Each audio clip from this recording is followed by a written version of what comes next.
ดีครับพ่อกันกับรายการอีสานพาสวกมื้อนี้นะครับข้าวต้มทะเลพี่น้องครับมื้อนี้อาหารแบบสุขภาพเลยครับผมสำหรับผู้เจ็บผู้ไข้ผู้ป่วยนะครับผมข้าวต้มข้าวหอมมะลินะครับผมเม็ดใสๆแซ่บๆหอมห่วยๆพี่น้องเอ้ยใส่ขนอ2กวาดเท่านั้นล่ะแซ่บเลย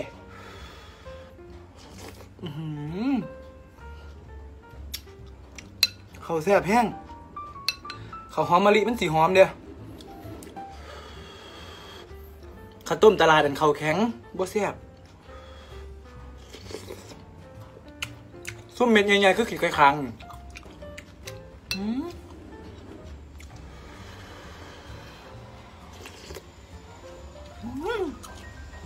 กูอยากมีผัดผักบุ้งได้ว่ะคือสีแซ่บว่ะ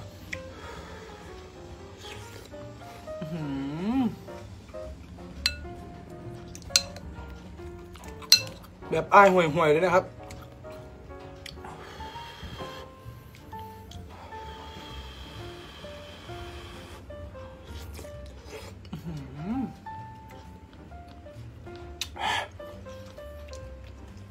เลือดเต็มหมอด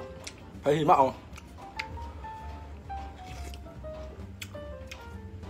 มา1สารพัดประโยชน์ที่เก่าอิซซี่นะครับผม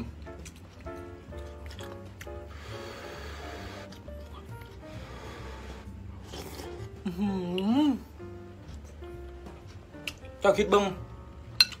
กินข้าวต้มมันฮ้อนย่ำหนาวเนาะเขาท่าปานเรือ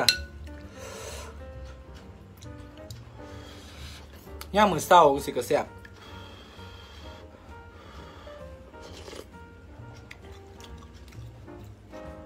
หัวกุ้งไม่ต้องเอาออกได้ครับพี่น้อง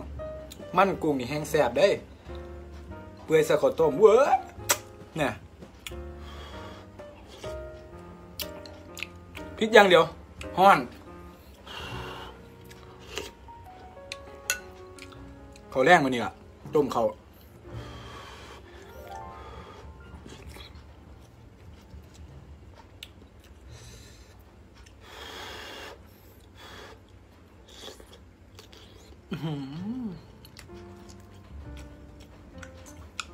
กุ้งก็แซ่บ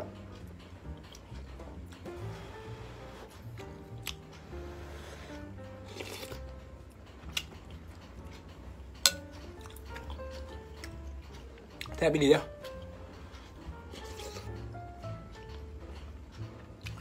บอกเขาเม็ดงามใส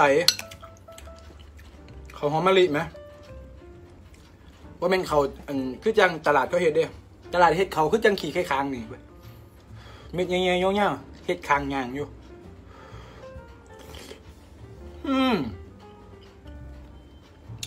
สุดยอดเนี่ยโอ้ย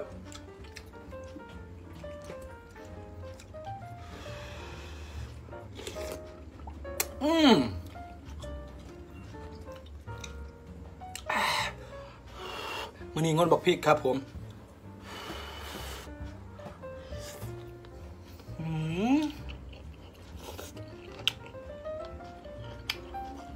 แซ่บ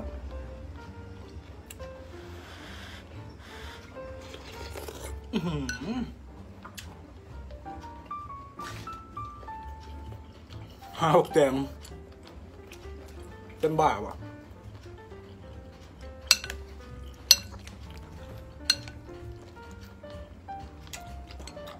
ฉันมีหลับไปแซ่บอยู่หน้าหนาวเฮ็ดรสต้มหมูก็แซ่บไม่เยอะ